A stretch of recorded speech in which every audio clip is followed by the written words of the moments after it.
magre-reyna-reynahan dito?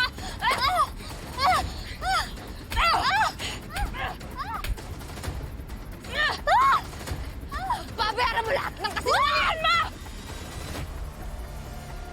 Love, ha?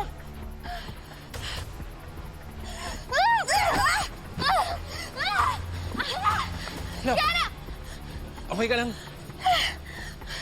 Huwag ganon. You're better than this. Ano ba? Marco! Ako nang bahala kay Angel. Stay with me kayo, okay?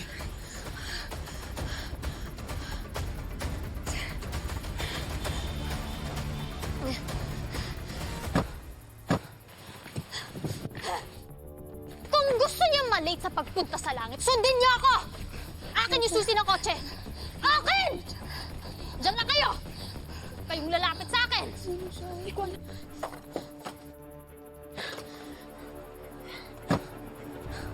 Tignan lang natin kung mahahanap niyo pa ako. Bago! Angel! Guard!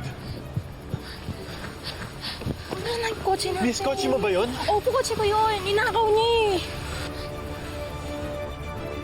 Nakakatakot sa Sylvia. Akala ko papatayin na kami. Wala akong choice kundi bigay yung kotse namin. Naku, matagal na talagang gumagawa ng krimen yung babae yan. But don't worry, we will retrieve your car back, okay?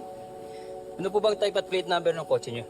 Sedan na gray with AR 801. Mabuti pa, papasukin mo na muna sila sa loob. Painumin mo na water. Mag-usap muna kami ng inspector. O sige, sige. Tara na, please. Pakialarme mga tropa. Gray Sedan, DAR 801. Sorry dito ko pa nasabi yung totoo sa event. Ate, okay lang. Tumas lang yung BP ni Mama dahil sa dami niya nangyayari. And don't worry about Mikay, binabantayan na siya ni Yaya Peron. Love, huwag kang mag-alala. Now the truth is out in the open. Hindi na tayo magugulo ng Angel na yan. Tayo naman yung gaganti sa kanya. Siguraduhin ko mabubulok siya sa kulungan.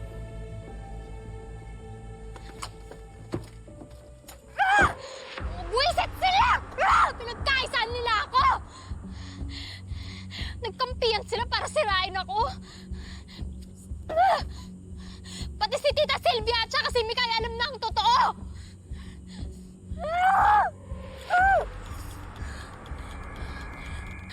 Bakit ka umiiyak? Diba, sinabi ko naman sa'yo noon pa na sarili mo lang ang kakampi mo sa mundong ito. Wala kang ibang dapat na pagkatiwalaan. Naisahan ako ni Vanessa. Hayop siya! Tumigil ka kakangawa mo. Gumanti ka. Hindi ka pwedeng matalo, Angel. Madami ka pang bala. Tama. Tama ka. Hindi pa tong ending ko. Marami pa akong mga pasabog sa kanila.